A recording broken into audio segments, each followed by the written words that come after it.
بسم الله الرحمن الرحيم. السلام عليكم ورحمة الله وبركاته. الحمد لله وبه نستعين. أشهد أن لا إله إلا الله وحده لا شريك له، وأشهد أن سيدنا محمدا عبده ورسوله، ونصلي ونسلم على هذا النبي الكريم سيد المرسلين وعلى آله وصحبه أجمعين. أما بعد، أيها المؤمنون اتقوا الله، أوصيكم وإياي بتقوى الله، فقد فاز المتقون. Muslimin dan muslimat, mudah-mudahan dirahmati Allah Subhanahu wa taala. Kita menggunakan Bahrul Madi jilid 19. Muka surat 56. Muka surat 56 tajuk Ma jaa fi man ibtada'a bid'atan dalalah la turdillah. Itu bab yang datang pada menyatakan hadis yang menerangkan orang yang berbuat bid'ah akan sebagai bid'ah sesat. Tajuk malam ni dia nak cerita tentang orang yang buat bid'ah. Bid'ah maksudnya apa? Maksudnya benda yang Nabi tak buat. Kita buat, kita tokok tambah dalam soalan ibadah. Dalam soalan ibadah. Maka siapa yang piduk tokok tambah, piduk modify hal-hal ibadah, dia merupakan orang yang melakukan bid'ah. Dan bid'ah itu sesat. Yang tiada suka Tuhan kepada perbuatan itu. Dia kata di sini, ketahuilah saudaraku, bid'ah itu ialah perkara yang terbit baru dan menyalahi perintah syarak. Benda tu benda baru, apatah lagi ada nas syarak melarang perbuatan itu, kita pergi buat. Kita buat satu bid'ah yang sesat. Ketahuilah saudaraku, bid'ah itu ialah perkara yang terbit baru dan dia menyalahi syarak. Maka ialah yang dikatakan bid'ah dalalah. Tetapi makna bid'ah pada lughah, pada bahasa, ialah barang yang telah ada direka baru. Setiap benda yang direka itu nama dia bid'ah dari segi bahasa. Tidak ada umpama, tidak ada contoh sebelumnya. Maka terbahagi bid'ah itu atas dua bahagi. Pertamanya bid'ah hasanah, yakni bid'ah yang elok. Keduanya bid'ah sayyi'ah, iaitu bid'ah yang keji dan busuk, ataupun dipanggil bid'ah yang sesat. Dia ada dua. Walaupun ada setengah ulama dia tak terima ni, macam ni. Piduk kata bid'ah ni ada hasanah, ada dalalah, dia tak boleh terima. Kata bid'ah ni ada hasanah, ada sayyi'ah, dia tak boleh terima. Pasal apa? Pasal dia pegang hadis yang Nabi kata kullu bid'atin dalalah. Setiap bid'ah itu sesat. Dia pegang yang tu, antuk saya kata apa? Saya kata benda ni Nabi tak buat, bagi dia tak boleh. Ada satu pendapat begitu. Tapi ada lagi satu pendapat, dia ambil macam ni. Saat lagi dia akan huraikan satu-satu.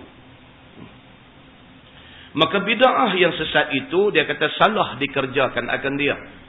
Dan dapat balasan jahat di akhirat.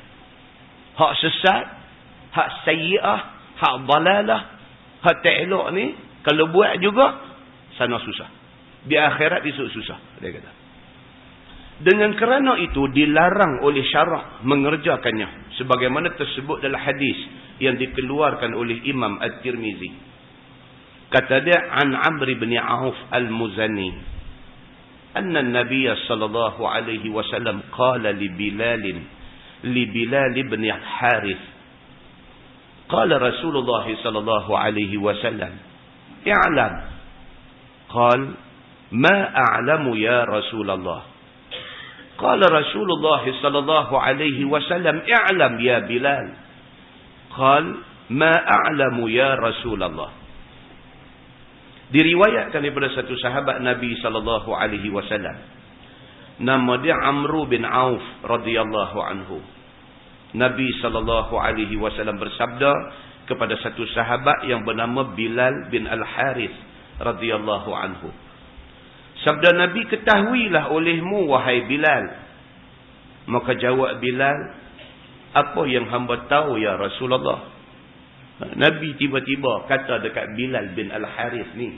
Nabi kata, i'lam ya Bilal. Ketahuilah wahai Bilal. Nabi kata begitu.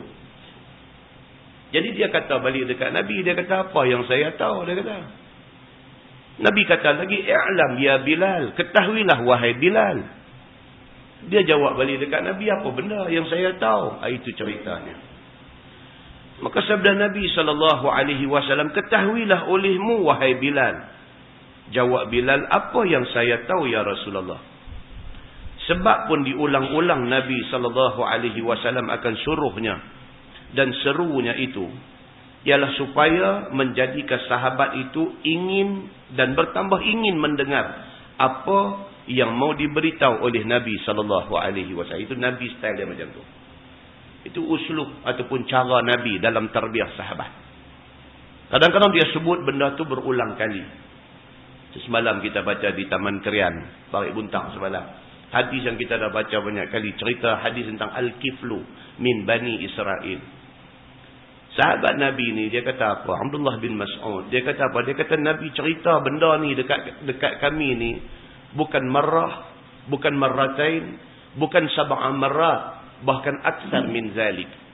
Dia kata ni cerita ni Nabi duk repeat. Nabi duk ulang. Nabi duk sebut. Bukan sekali. Bukan 2 kali. Bukan 7 kali. Bahkan aksar min zalik. Lebih pada tu. Dalam satu riwayat kata Nabi pernah sebut sampai 20 kali cerita ni di depan sahabat. Maksud dia apa? Maksudnya bukan Nabi tak ada idea. Maksudnya bukan Nabi ni lupa. Kata dia sebut dah benda tu, dia terlupa, dia pergi sebut lagi. No. Tetapi benda tu penting. Maka kerana penting tu Nabi ulang sebut. Bukan sekali, bukan 2 kali, bukan 7 kali, bahkan tak tahu berapa kali. Maknanya benda tu sangat penting. Maka hadis yang kita baca pada malam ni pun sama. Nabi SAW nak bagi tahu satu benda dekat Bilal. Nabi kata dekat Bilal, "I'lam ya Bilal, ketahuilah wahai Bilal." Tapi Nabi tak abang apa.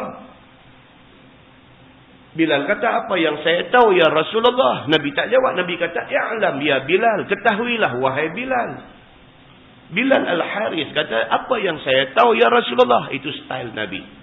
Tujuan dia apa? Dia nak attract perhatian bagi orang dengar apa hak nak kata sat lagi. Begitu. Kemudian maka ia pun bersabda, "Qala innahu man ahya sunnatan min sunnati qad umitat ba'di fa inna lahu min al-ajri mithla man amila biha min ghairi an yanqusa min ujurihim syai'a."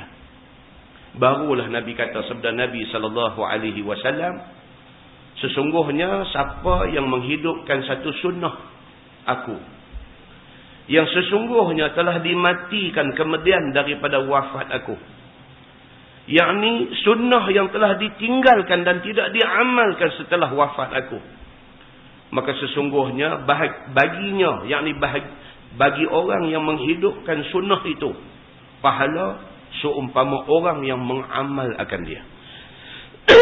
Daripada ketiadaan kurang daripada pahala itu suatu pun." Nabi kata siapa yang hidupkan balik sunnah Nabi, yang orang tinggal semua. Sunnah Nabi masa hidup dulu Nabi duk buat benda tu. Tapi masyarakat sudah tinggal tak buat benda tu. Dia ni bagi hidup balik sunnah tu. Pahala dia sama macam pahala orang buat sunnah tu. Muslimin dan muslimat yang dirahmati Allah sekalian. Sunnah Nabi ni banyaklah. Daripada sebesar-besar sunnah Nabi apa dia? Pelaksanaan hukum hudud. Itu sunnah. Kita kadang-kadang bila sebut sunnah Nabi, duk nampak janggut. Bila sebut sunnah Nabi, duk nampak pakai kamis, pakai jubah. Bila sebut sunnah Nabi, nampak serban. Bila sebut sunnah Nabi, kita nampak benda-benda. Benda tu sunnah. Tapi tidak besar. Tapi dia sunnah. Tapi sunnah Nabi yang lebih besar apa dia? Masa Nabi memimpin masyarakat Islam Madinah dulu, Nabi implement hukum Allah. Orang yang buat kesalahan zina, kalau dah kahwin, Nabi jatuhkan hukum berdasarkan perintah Allah. Hukum dia apa? Rejam sampai mati. Itu sunnah Nabi. Benda yang Nabi buat dulu. Orang yang mencuri, hukum potong tangan. Sabit daripada perintah Allah dalam Quran. Nabi buat dulu, hari ni orang tak buat. Siapa yang jadi kerajaan, tiba-tiba dia melaksanakan balik benda ni, pahala besar. Siapa yang jadi kerajaan, duk lawan pilihan raya, pumpang menang. Bila menang, dia antara benda dia nak kena buat hak ni. Apa dia? Menghidupkan balik sunnah Nabi. Di antara sunnah Nabi apa dia? Pelaksanaan syariat Islam secara menyeluruh di dalam negeri yang diperintah. Boleh buat benda tu. Benda yang orang tak buat ni dah berzaman dah orang tak buat. Hukum rejam kepada orang yang berzina, yang sudah kahwin ni. Orang tak buat lama dah. Kalau dia buat, pahala besar. Tuan-tuan tak serabut lah duk tengok dengan apa hak duk jadilah masyarakat hari ni. Anak buang merata, lungguk sampah, longkang, lempak dalam sungai, bakang pun ada. Anak baru beranak keluar main, dia bakang hidup-hidup, lepas tu bungkus-bungkus lempak. Pasal apa benda ni jadi? Kerana adanya zina. Pasal apa zina jadi? Kerana tidak ada undang-undang yang diturunkan oleh Allah dilaksanakan, maka benda tu tak boleh stop. Tak boleh stop. Allah buat kita, Allah tahu apa undang-undang yang compatible dengan kita. Allah tahu.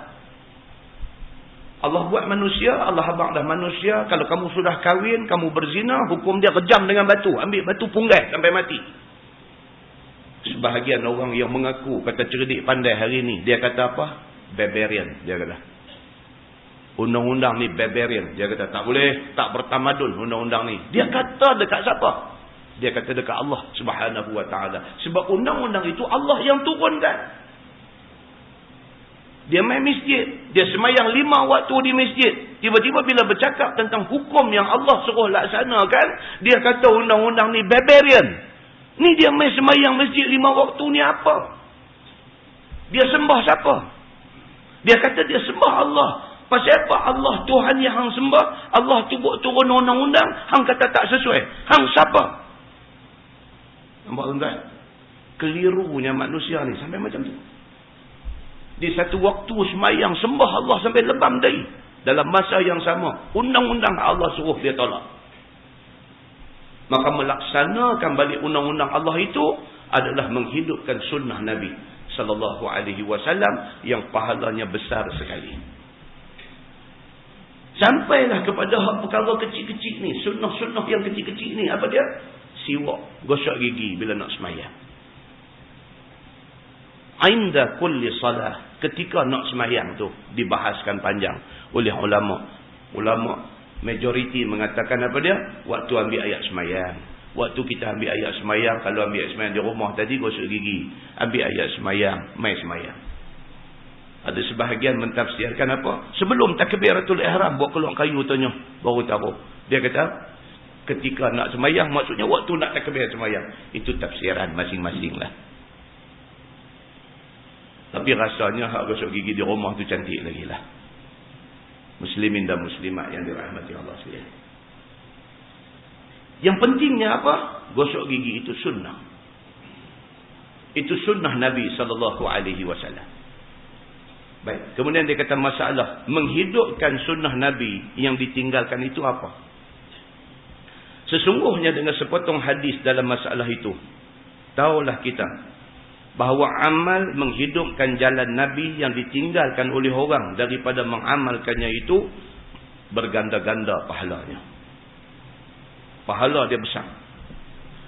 Maka makna menghidupkan itu, yakni dijadikan orang-orang kembali mengamalkannya. Dia anjurkan orang suruh hidupkan balik sunnah itu.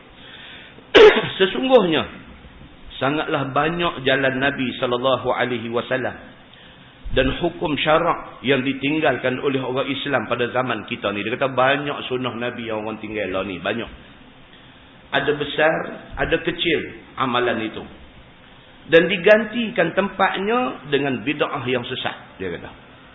Sunnah yang Nabi duk buat tu tak buat, ganti dengan satu amalan baru, satu benda baru yang tak disuruh oleh Nabi. Dan benda tu sesat, dia kata. Seperti hukum potong tangan ke atas orang mencuri. Dia pun bawa contoh yang sama juga. Seperti mana dia kata hukum potong tangan ke atas orang yang mencuri. Maka tidak siapa orang Islam mengamalkan lain daripada di tanah Makkah dan Madinah. Tak ada negeri yang laksana ada hukum yang Allah sebut terang-terang dalam Quran ni. As-sariqu was-sariqatu faqta'u aydiyahuma. Ayat cukup clear. Pencuri baik laki-laki ataupun perempuan, faqta'u aydiyahuma, potong kedua-dua tangan mereka ni. Tangan laki-laki baik, tangan pencuri perempuan baik, potong. Bukan potong dua-dua tangan dia. Ini salah faham pula, dia curi-curi potong tangan kanan dengan tangan kiri. Bukan. Tangan kedua-dua mereka, bukan dua-dua tangan dia. Tangan baik pencuri laki-laki ataupun pencuri perempuan, hukuman sama. Perintah daripada Allah clear. Tapi banyak negara yang klaim kata dia negara Islam, dia tak jalan undang-undang ni. Pasal apa? Tak tahu. Adakah dalam hati dia rasa hak Tuhan kata ni zalim, kejam sangat? Wallahu a'lam. Tapi pokok pangkalnya apa? Undang-undang itu tidak diimplement di negara-negara yang mengaku Islam. Akibat dia apa dia tuan-tuan? Main masjid pun kecurian berlaku. Tak usah cakap di lain. Tak usah bercakap di kedai meh. Tak usah bercakap rompakkan bank. Tak usah bercakap pecah rumah. Tak usah bercakap. Ni masjid ni. Di masjid ni pun kecurian berlaku. Pasal apa? Pasal balak daripada Allah Subhanahu Wa Taala akibat daripada orang Islam tidak mau laksana hukum Islam. Muslimin dan muslimat yang dirahmati Allah sekalian. Dan seperti mana membunuh orang yang membunuh. Kita membunuh pembunuh. Dia bunuh orang, apa hukuman ke atas dia? Hukum dia bunuh dia balik. Ataupun dipanggil qisas, dia kata. Maka ialah dengan gantung ataupun dengan habas. Habas maksudnya jail. Hari ini kalau orang bunuh orang, hukum dia apa? Gantung. Ataupun hukum dia apa? Dipenjarakan dia seumur hidup dan sebagainya. Maka iaitu perkara yang tidak ada pada zaman Nabi SAW. Walaupun dia bunuh orang, dia dihukum mati, tapi dia dihukum gantung sampai mati, itu bukan sunnah Nabi. Sunnah Nabi apa dia? Pancung. Pancung ni pula buat di mana? Di khalayak ramai.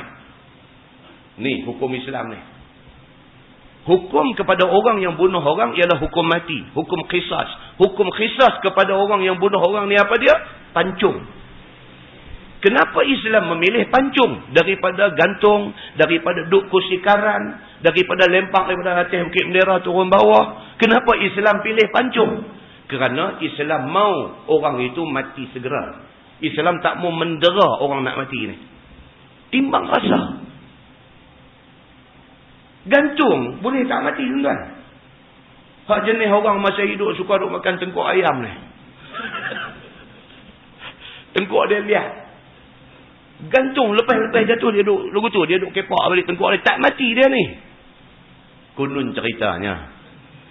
ceritanya pernah jadi hukum gantung dijatuhkan kepada orang yang bersalah ni.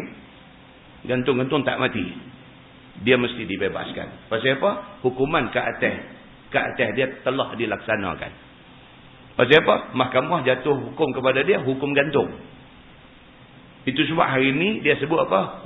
Hukum gantung sampai mati. Mandatori. Dia kata. Maksud dia, makan tengkuk iti angsa ke apakah, gantung hang tak mati, dia gantung lagi. Kalau 5 kali pun 5 kali. Janji hang sampai mati. Islam tak mau macam tu. Islam dia kata apa?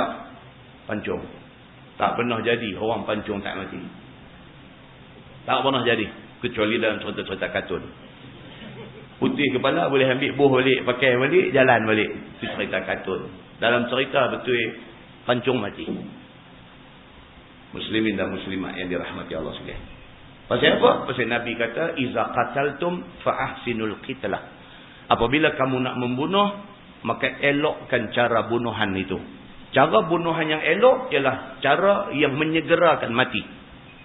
Bukan kata nak bunuh orang yang membunuh orang. Kita nak membunuh pembunuh, bukan itu. Kita nak sembelih ayam pun. Nabi kata, iza zabahtum fa ahsinuz zibah. Nabi kata apabila kamu nak sembelih, maka elokkan cara sembelihan.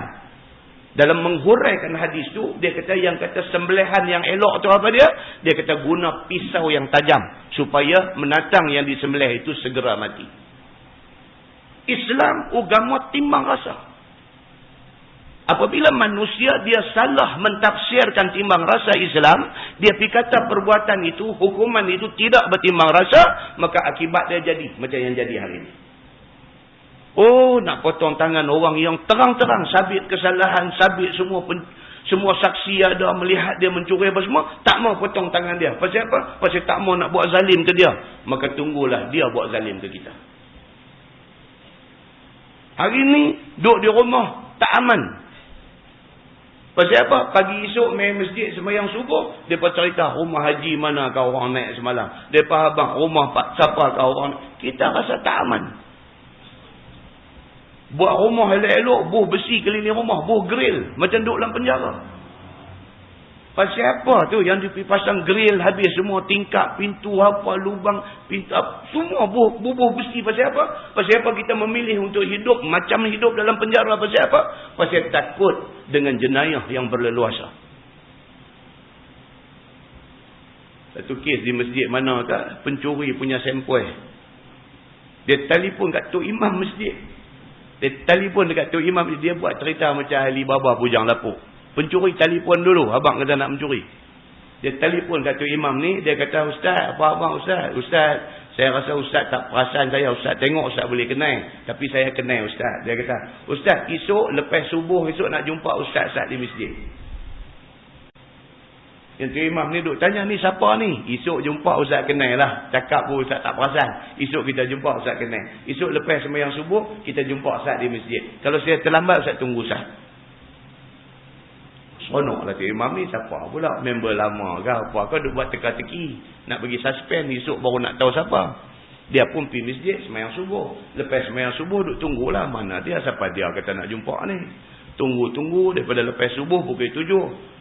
7 dah main 7.30 dah nak cerah dah. 7.30 nak main pukul 8. Bini dia kata, apa ni betul ke siapa dia yang nak jumpa ni? Tak tahu, dia kata nanti main baru boleh tahu.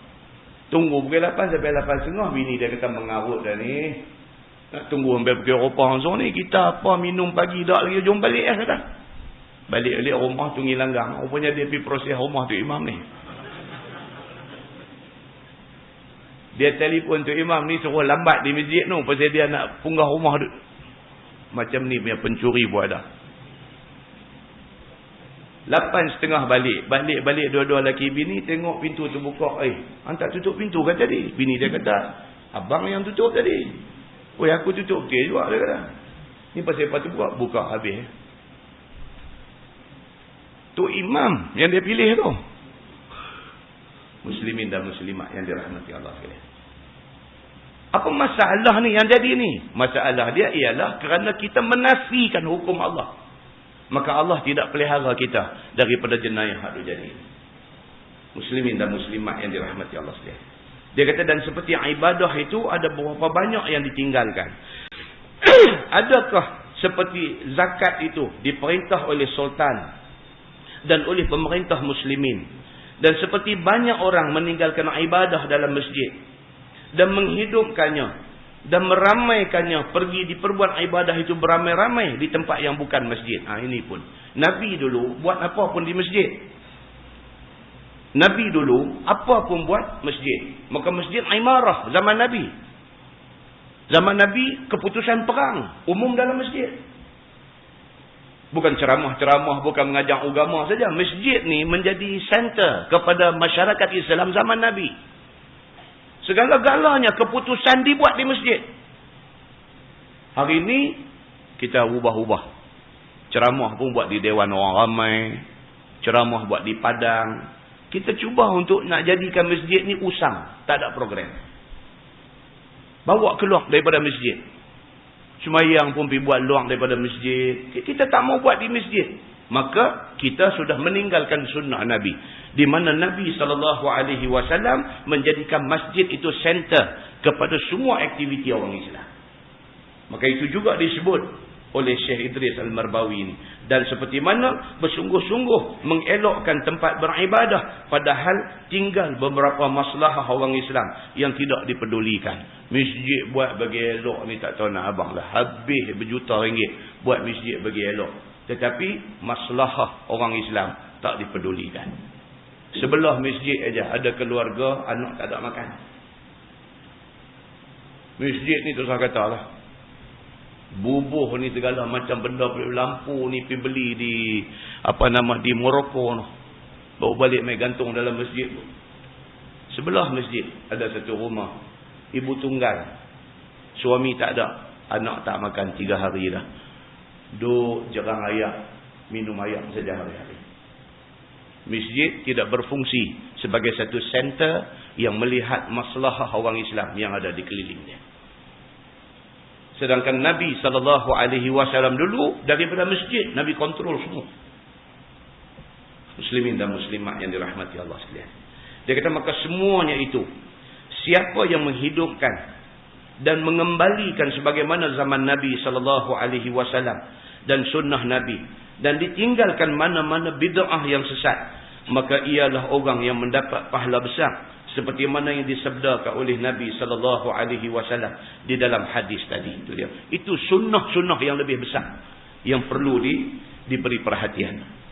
Sabda Nabi SAW lagi, wa man ibtada'a bid'atan dhalalah la turdillaha wa rasulah kana 'alaihi min athami man 'amila biha la yanqusu zalika min awzarihim syai'a. Dan siapa yang berbuat bid'ah akan sebagai bid'ah dalalah yang tiada mereda akan Tuhan dan Rasulnya. Itu dia. Siapa yang pergi buat satu bid'ah sesat yang Allah dan Nabi tak reda, dia kata, nescaya adalah atasnya dosa seumpama dosa orang yang mengamalkannya. Kita berdosa macam mana dosa orang yang pergi buat benda tu. Tiada kurang yang demikian itu daripada segala dosa mereka akan suatu. Kata At-Tirmizi, ini hadis hasan. Masalah bid'ah itu ada maknanya pada lughah dan ada maknanya pada syarak. Bermula bid'ah pada lughah, pada bahasa itu ialah barang yang telah ada direka atas ketiadaan umpama dahulunya. Itu dari segi bahasa. Bid'ah ni apa dia? Nabi tak buat, kita pergi buat. Tidak ambil contoh daripada apa yang Nabi buat. Maka itu bid'ah dari segi bahasa.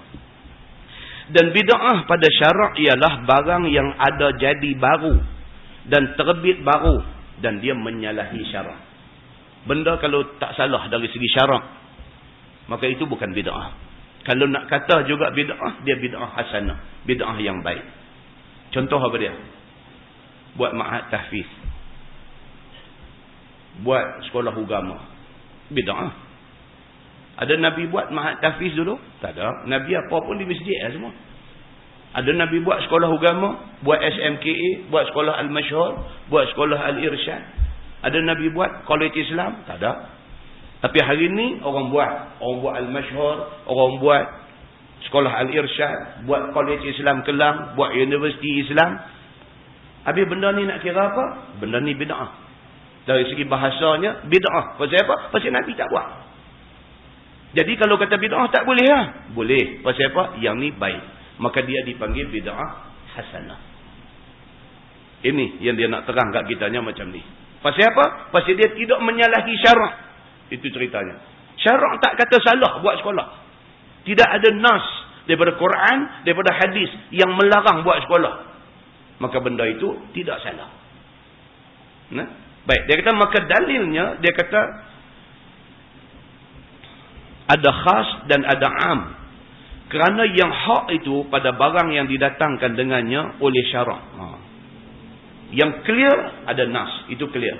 Maka tiada kemudian daripada hak itu melainkan sesat. Dan terbahagi bid'ah itu kepada hukum yang 5. Ini sebahagian ulama. Dia divide 5 terus. Selalu orang kata bid'ah ni 2. Satu dalalah, satu hasanah. Ataupun satu sayyi'ah, satu hasanah. Al-Marbawi dia kata bid'ah boleh kita classify kepada 5 jenis. Yang pertama dia kata bid'ah yang wajibah. Wajib terus dia kata bid'ah. Apa dia? Misalnya seperti berbimbang dengan menuntut ilmu nahu dan ilmu saraf dan umpamanya. Ini wajib. Belajar ilmu nahu. Nabi tak ajar dulu. Nabi dia orang Arab. Nabi tidak pernah ajar sahabat dia tentang bahasa Arab. Dia ada mubtada, dia ada khabar. Mubtada mesti baca marfu'. Bila mubtada mesti baca baris depan. Itu nahu. Nabi tidak ajar begitu. Hari ini ilmu itu dipecahkan. Ada satu tajuk ilmu nahu. Ada satu tajuk ilmu saraf. Ada satu tajuk ilmu balaghah dalam bahasa Arab saja. Pecahan itu dibuat zaman kemudian ni. Dia bid'ah sebab Nabi tak ajar macam tu. Hari ini orang ajar benda tu dalam bentuk macam tu. Bukan belajar bahasa Arab saja, tapi dalam bahasa Arab itu ada pecahan nahu ataupun grammar, ada pecahan saraf, ada pecahan balaghah. Dia ada macam-macam pecahan dia. Itu bid'ah, tapi itu bid'ah yang wajib. Hari ini apatah lagi kita orang bukan Arab. Kita nak belajar bahasa Arab, kita kena faham ni semua ni. Kalau tidak kita nak baca, kita tak tahu baris nak buat apa. Tu, kita nak baca mula-mula tadi bab ma jaa fi man ibtada'a. Tu baris tu nak buat tu macam mana? Bagi kepada satu orang yang tak mengaji Arab, dia tengok ma dia boleh baca ma. Jaa tu dia jai ke ja'u ke dia mula.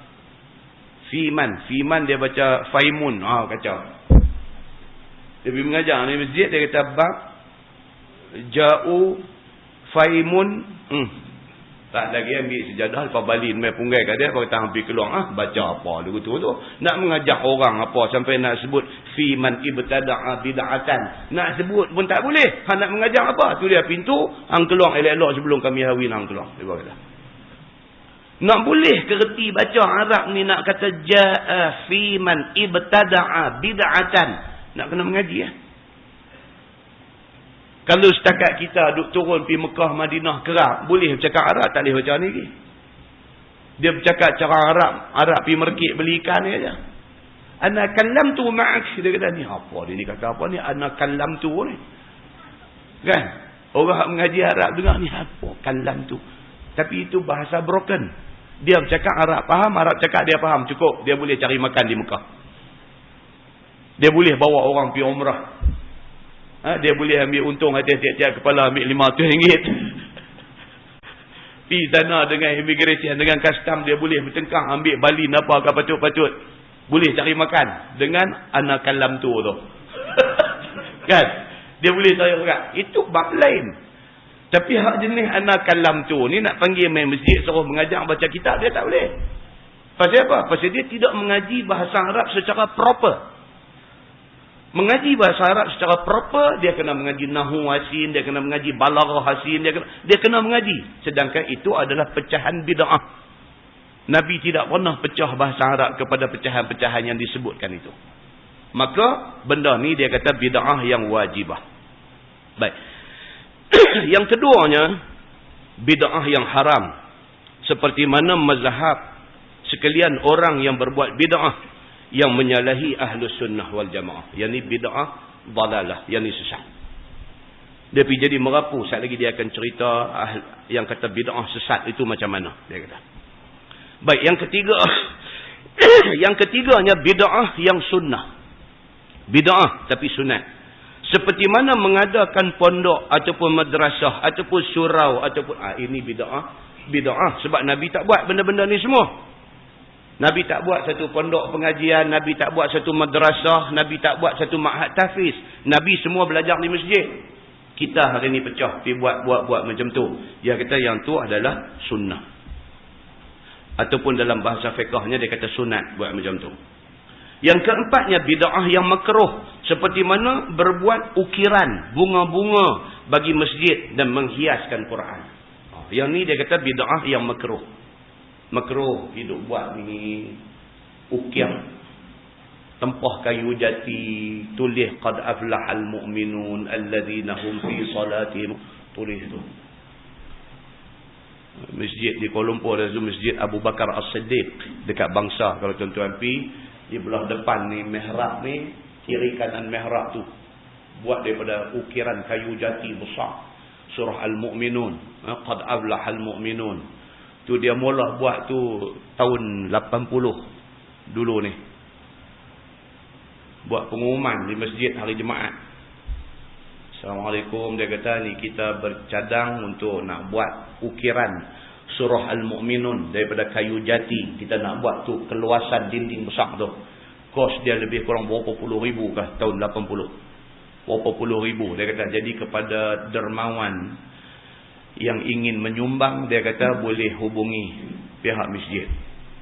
Tuan-tuan, Jumaat depan buat pengumuman pula, Assalamualaikum tuan-tuan, kutipan untuk nak buat tu kita dah dapat lebih daripada sasaran. Jadi cukup, siapa nak bagi nanti hak lain pula.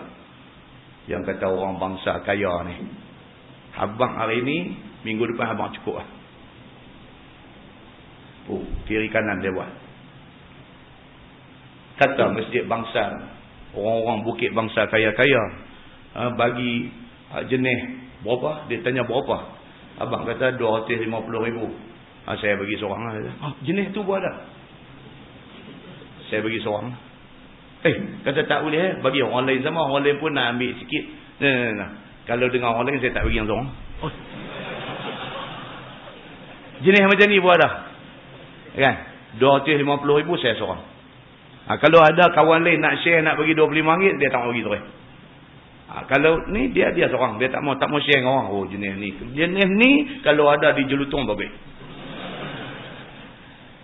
Muslimin dan muslimat yang dirahmati Allah. Ada orang dia macam tu.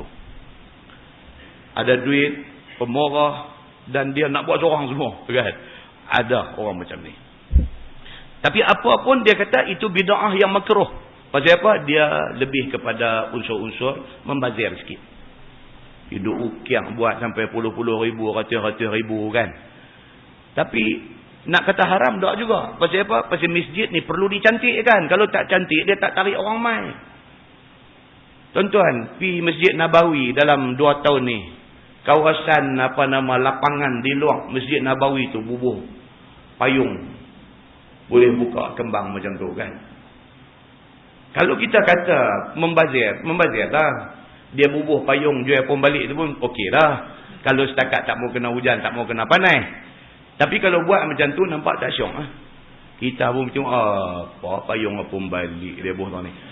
Maka sesuai dengan Saudi, negeri kaya, dia duit dia jenuh, dia jual minyak ni ribu-ribu barrel satu hari. Biasalah dia belanja banyak tu. Kita kata membazir, bagi dia apa ya banyak tu. Keuntungan daripada investment dia di seluruh dunia, keuntungan raja dia, King Abdullah punya keuntungan investment satu dunia dia pun keuntungan berapa pun dia pun tak tahu. Punya banyaknya. Tak macam kita. Kita kira duk cek internet banking ya, gaji masuk lagi, gaji masuk lagi. Kalau lari RM5 pun kita tahu. RM5 short pun kita tahu pasal apa. Korang RM5 ni patut ada RM5 tu. Telefon bank tanya RM5. Duit bil telefon tu pun RM10. Nak tanya pasal RM5 pasal kita tak boleh bandinglah dengan Raja Saudi. Jadi bagi orang yang duduk pada kedudukan macam tu, kita yang ni kata membazir, bagi dia tak membazir. Itu biasa. Dia bagi dia apa? Dia buat elok supaya orang main ni, orang rasa masjid ni elok. Seronok nak beribadah.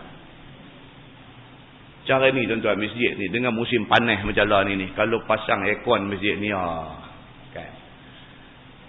Kalau pasang aircon ni ramai lagi lah.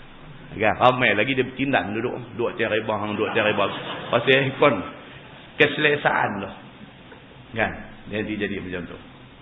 Muslimin dan muslimat yang dirahmati Allah sekalian. Maka benda tu dia kata bid'ah, Nabi tak buat. Tetapi makruh dia kata. Kelimanya ialah bid'ah yang harus. Seperti mana berluas ataupun bersedap pada makanan dan minuman yang lazat-lazat. Makan sedap-sedap ni. Dia kata ini bid'ah yang harus. Nabi dulu makan ala kadar saja. Kita hari ni hebat. Bulan puasa lebih hebat lagi. Bulan tak puasa ni pun hebat. Kan? Ada menu. Kita walaupun cara-cara kita gaji apa duit ni ada menu. Malam capati. Alasan apa ni pasal kesihatan. Malam nasi-nasi tak mau, aku mau jaga sikit kesihatan lah ni. Malam capati. Itu pun hebat. Capati. Tapi cicah kuah kambing. Baik makan nasi. Kan?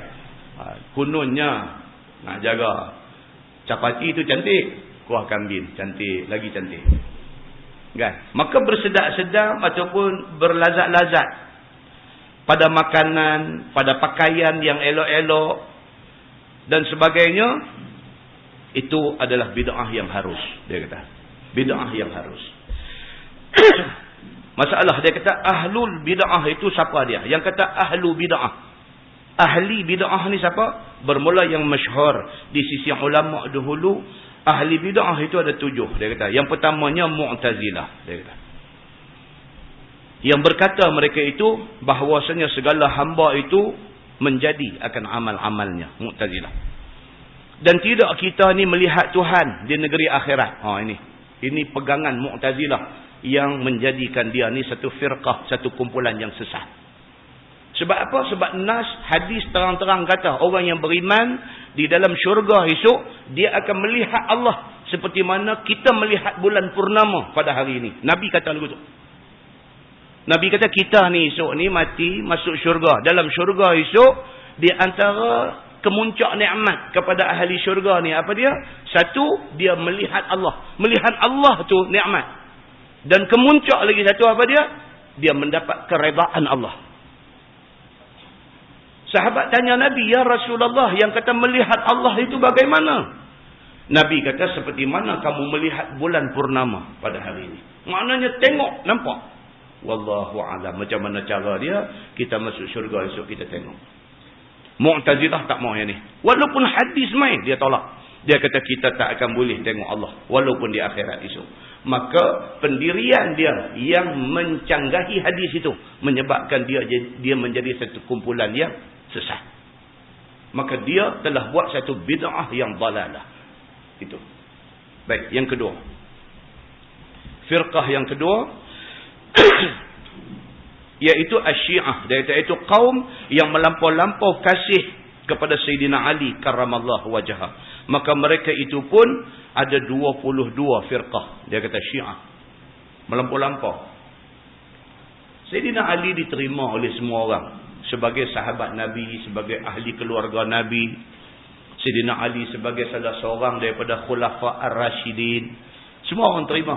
Tapi mereka ni terlebih sayang dekat Sayyidina Ali sehingga mereka menafikan Abu Bakar, Umar dan Osman.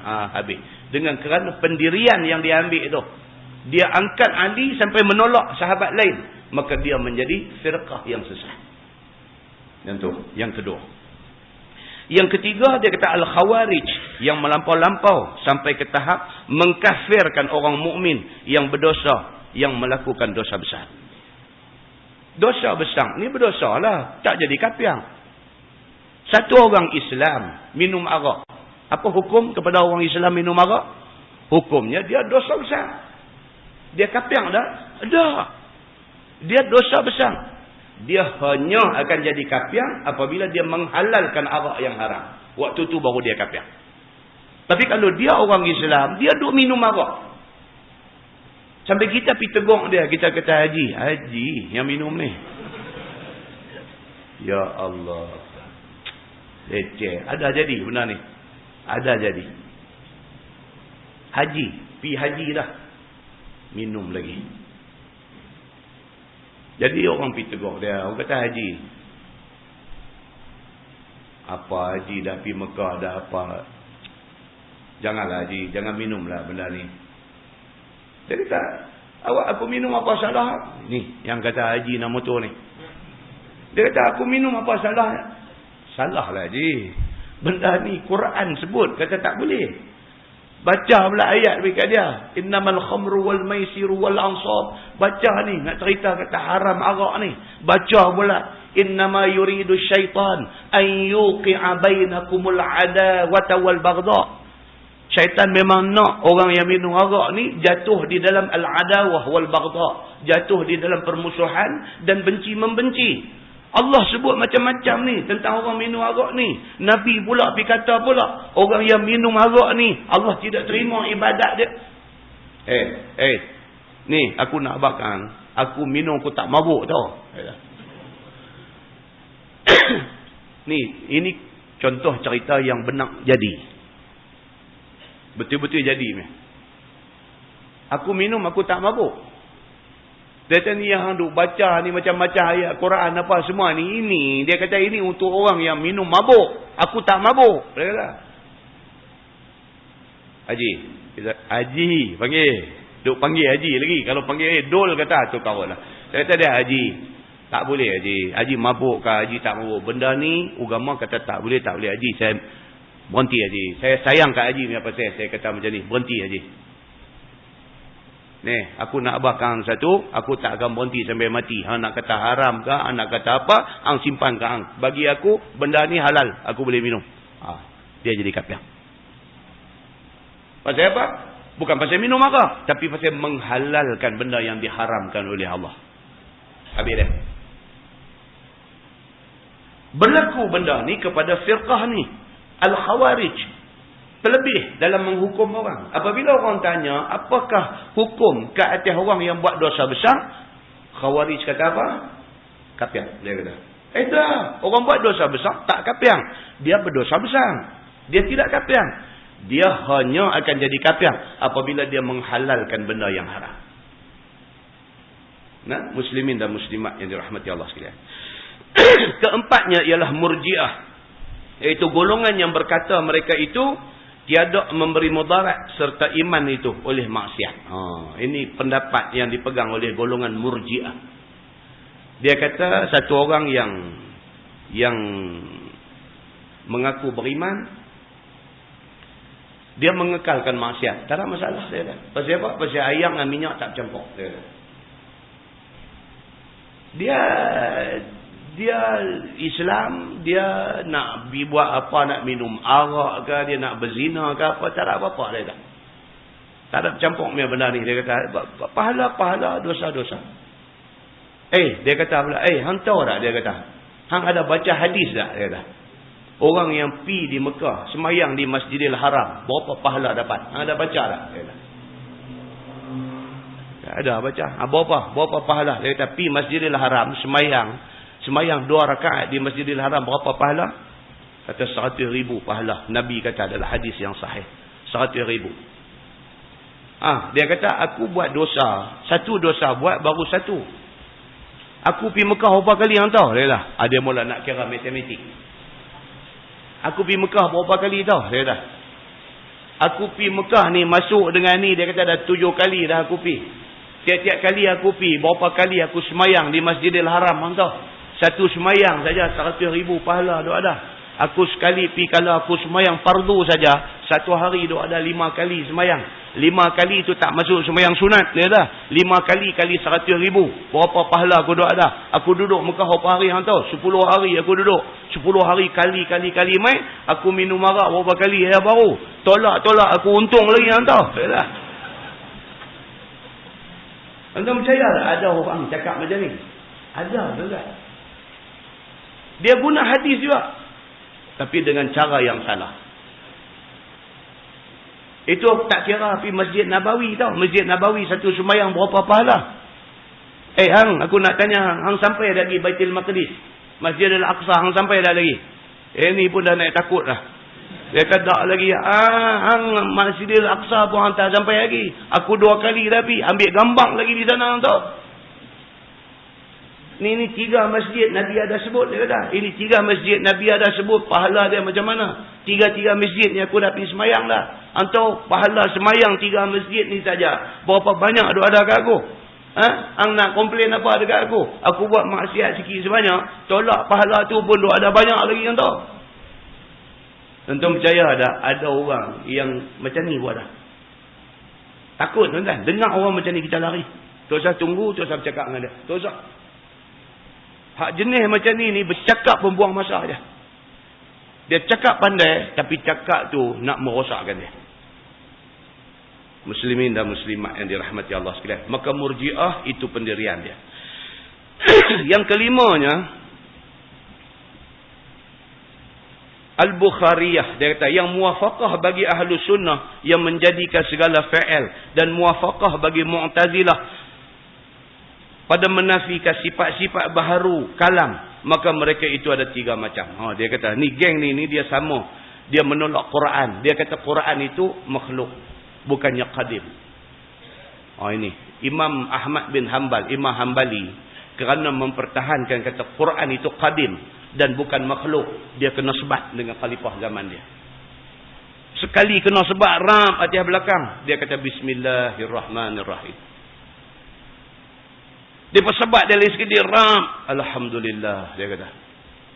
Imam Ahmad bin Hanbal, Imam mazhab Hanbali ni, dia kata dekat khalifah, dia kata Quran ini qadim, bukan makhluk. Khalifah masa tu dipengaruhi oleh faham Mu'tazilah. Khalifah suruh dia kata Quran ni makhluk. Berapa banyak dah ulama lain takut kepada khalifah, ikut kehendak khalifah, dia seorang tak mau ikut. Dia kata saya tak boleh kata kerana benda tu salah, dia kata. Quran itu qadim. Khalifah ambil dia masuk dalam jail, jatuhkan hukum sebat 38 kali. Sebat kali ketiga, ram kata la haula wala quwata illa billah, darah merambu belakang. Sebat lagi bismillah, dia kata. Sebat lagi alhamdulillah. Sebat lagi la haula wala quwata illa billah, 38 kali kena. Pasal apa? Pasal dia tak mau tunduk kepada kehendak khalifah yang sudah dipengaruhi oleh faham Mu'tazilah, suruh kata Quran itu makhluk. Dia pertahan sampai merambu darah. Ini yang kata kumpulan-kumpulan sesat yang ada pada zaman tu. Dan keenamnya golongan Al-Jabariyah, yang berkata mereka itu tidak ada ikhtiar daripada hamba-hamba Allah. Dia kata Jabariyah. Dia kata manusia ni jadi macam kapeh ditiup angin. Kita ni macam robot yang kena kontrol. Orang pegang remote control, tolak kanan kita pergi kanan, tolak kiri kita pergi kiri. Jabariyah dia kata manusia ni macam tu, tak ada ikhtiar, tak ada pilihan. Apa yang jadi dekat manusia ni semua takdir Allah. Salah. Ahlus sunnah wal jamaah kata apa? Allah bagi jadi kita, Allah bagi akal dekat kita. Allah hantar main Nabi, turun main wahyu dekat kita. Kita ada ikhtiar untuk memilih. Kita nak pilih jalan mana. Apa yang kita pilih, maka Allah takdirkan sesuai dengan pilihan kita. Allah tidak buat zalim kita. Bukan kata Allah buat kita, Allah buat zalim kita. Dia ni aku buat, abuah masuk neraka. No, bukan macam tu. Itu faham Jabariyah. Dan dia kata kumpulan firqah dalalah, kumpulan bid'ah sesat yang ketujuh ialah golongan musybihah. Artinya yang menyerupakan Tuhan dengan makhluk. Ini pun satu penyakit. Dia kata Tuhan macam kita, ada mata, ada hidung, ada telinga, ada telinga. Qasad sampai macam tu. Maka ini yang dikatakan golongan-golongan sesat. Bawah tu dia kata ahli bid'ah dan yang suka meninggalkan jalan Nabi itu ada beberapa alamat yang banyak. Dia kata nak kenal, dia kata ada banyak tanda. Setengah daripada alamat yang besar-besar ialah, dia kata satu, tidak bersamaan mereka itu di dalam sembahyang mereka itu pada safnya. Tu dia. Dia kata orang yang sembahyang tak jaga saf, itu juga orang ahli bid'ah. Dia kata ni saf masjid ni tuan-tuan nak kira macam mana ni? Ni saf masjid ni, color dia ada merah, ada kuning, ada apa. Tumit kita nak duduk tang mana? Nak duduk tang kuning ke? Nak duduk tang hak bintik-bintik kuning bawah tu kan? Saya nak sembahyang tadi, saya duduk tengok dia jadi keliru habis. Safat saya duduk tadi ni, duduk tengok ke belakang keliru habis. Ada orang tengok tang hak kuning terang tu, dia letak tumit dia tang tu. Ada orang letak tumit dia dekat hak rincik-rincik bawah tu. Maka akibatnya saf tak sama. Kena buat satu keputusan. Bila saf jenis macam ni, buat satu keputusan. Tumit kita nak duduk tang mana? Kalau tumit kita kata duduk dekat color rincik-rincik kuning last kali tu, maka semua orang tak tentu. Baru saf sama. Berbeza dengan masjid belang color dia tu solid, dia tak buat bintik-bintik macam ni, dia solid. Satu color besar, satu color kecil tu satu color aja. Senang orang nak bagi sama tumit tu. Bila dia buat macam ni, ada orang dia ingat hak kuning terang tu tempat letak tumit dia, ada ingat hak belakang ni, dia bagi confuse kepada orang. Sedangkan saf ini penting. Nabi SAW sebelum sembahyang tu beritahu dulu, sawu sufufakum fa inna taswiyata sufuf min tamami salah, min iqami salah.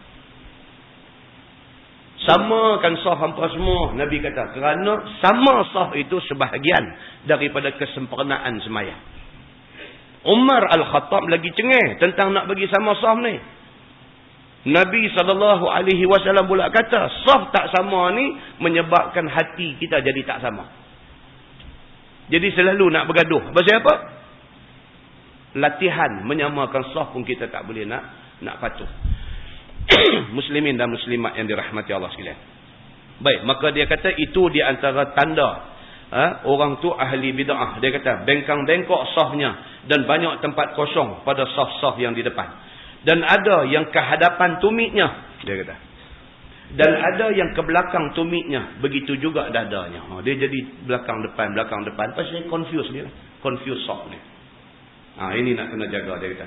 Dan setengah daripadanya ialah mengejek-ngejek akan hamba-hamba Allah yang saleh. Ini tanda ahli bid'ah. Dia tengok orang-orang saleh, dia suka duk ejek-ejek main. Tengok sahabat dia taruh janggut, dia kata janggut cari makan. Dia nakai tak kena tempat.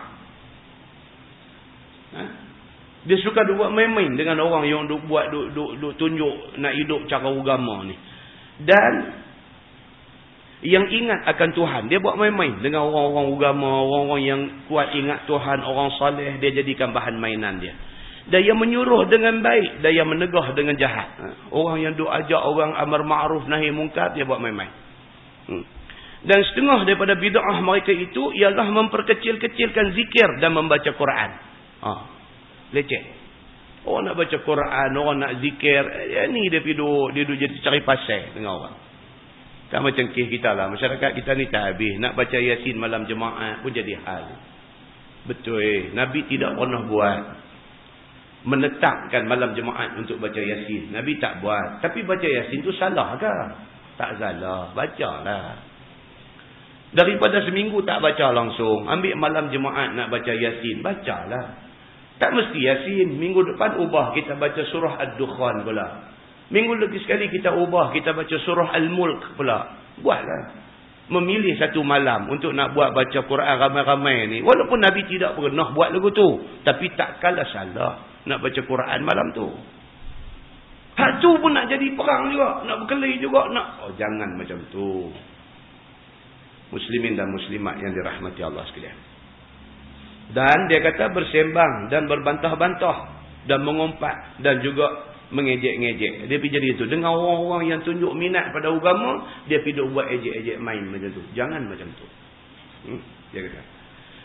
Dan kata Sufyan As-Sawri, bermula bid'ah itu lebih suka kepada iblis daripada maksiat. Dia kata. Iblis ni dia lebih suka orang buat bid'ah daripada orang buat maksiat. Pasal apa? Pasal bid'ah ini dia mereka-reka al-ibadah. Buat maksiat ini satu benda yang boleh bertaubat. Boleh minta ampun kepada Allah. Yang ni pergi tambah syariat. Lagi besar dosa dia. Iblis suka kepada orang yang menjadi ahli bid'ah. Dia kata. Dan kerana maksiat itu diterima akan taubatnya. Dan bid'ah itu tidak diterima taubatnya. Dan berkata Al-Fudail rahimahullahu ta'ala, siapa kasih ia akan orang bid'ah, maka disia-siakan Tuhan amalnya. Dia pergi suka kepada ahli bid'ah, Allah tak suka kepada orang yang suka kepada ahli bid'ah. Dan keluar ia daripada nur Islam dari dalam hatinya. Dan tersebut di dalam sunan dan dikatakan daripada Nabi SAW sabdanya, Allah adalah sahabatku. Jangan mengambil sekalian kamu akan sahabatku itu. Maksudnya di dunia, kemudian daripada aku. Maka siapa kasih akan mereka itu? Yang ini akan orang-orang yang saleh itu. Dan dengan sebab kasih kepada aku, maka aku kasih akan mereka itu. Itu dia. Nabi bagi tahu macam tu. Kita sayang kepada orang-orang yang sayang agama. Allah dan Nabi sayang kepada kita. Kemudian bawah tu dia ulang benda yang sama. Tuan-tuan tengok lagi. Muka sebelah menghidupkan sunnah Nabi itu dapat balasan. Sama macam tadilah. Dia nak ulang hadis yang sama, kata dapat pahala berganda kepada orang yang menghidupkan sunnah Nabi.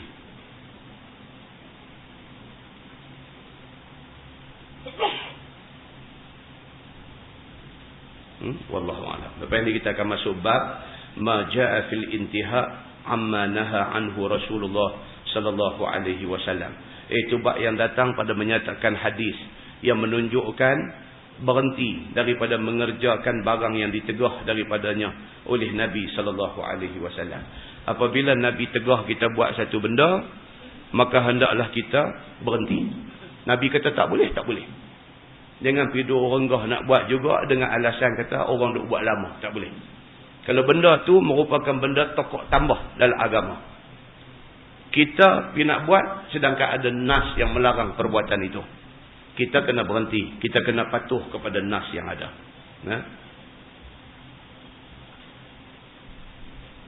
Kemudian yang akan datang lagi, dia akan mai satu cerita hadis Nabi SAW. Nabi kata,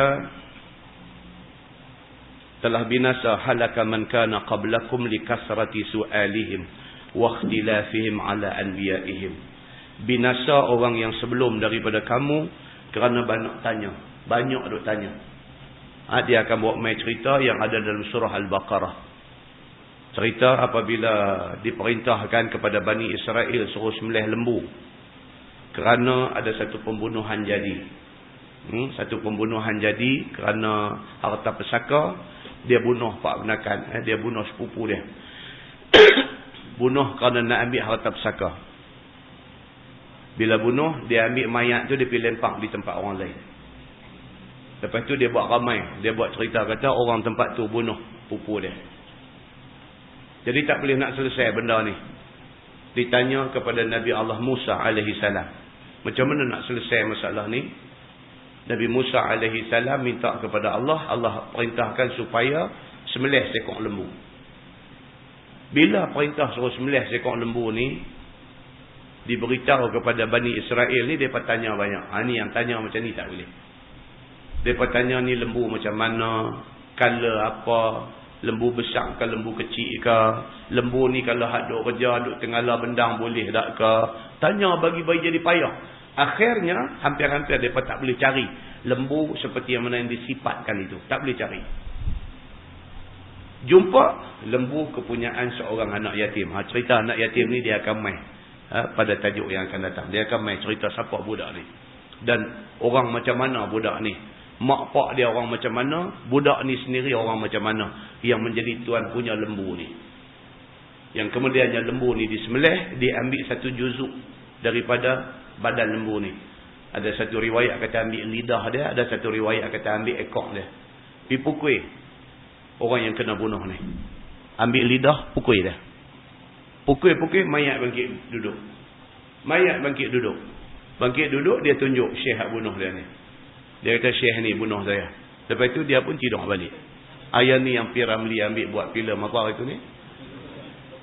Alibaba bujang lapuk kan. Dah mati kena tikam dah. Bangkit pula, lagu doa abang mati dalam iman, tidur balik. Rupanya dia ada baca surah Al-Baqarah punya cerita yang kata orang mati ni pukul-pukul dengan anggota lembu ni, bangkit tunjuk siapa bunuh dia, mati balik. Kan? Ada juga asal-usul cerita yang dia ambil tu. Kan? Ini ceritanya. InsyaAllah dia akan datang. Dia akan main macam ni. Yang baik itu daripada Allah, yang tak baik silap saya. Kita tangguh dengan tasbih kafarah dan suratul Asr. Subhanallah. Asyhadu an la ilaha illallah. Allahumma salli ala Muhammadin fil awwalin wal akhirin wa sallim wa radiyallahu tabaraka wa ta'ala an sadatina ashabi sayyidina Rasulillah ajma'in. Bismillahirrahmanirrahim. Alhamdulillahi rabbil alamin. Hamdan yuwafi ni'amahu wa yukafi'u mazidah. يا ربنا لك الحمد كما ينبغي لجلال وجهك الكريم وعظيم سلطانك. رضينا بالله ربا وبالإسلام دينا وبمحمد نبيا ورسولا. اللهم افتح علينا فتوح العارفين وارزقنا فهم النبيين بجاه خاتم المرسلين. اللهم فقهنا في الدين وعلمنا التأويل واهدنا صراطك المستقيم. اللهم أرنا الحق حقا وارزقنا اتباعه وأرنا الباطل باطلا وارزقنا اجتنابه. اللهم اجعل جمعنا جمعا مرحوما وتفرقنا من بعده تفرقا معصوما. وصلى الله على محمد وعلى آله وصحبه وسلم والحمد لله رب العالمين. السلام عليكم.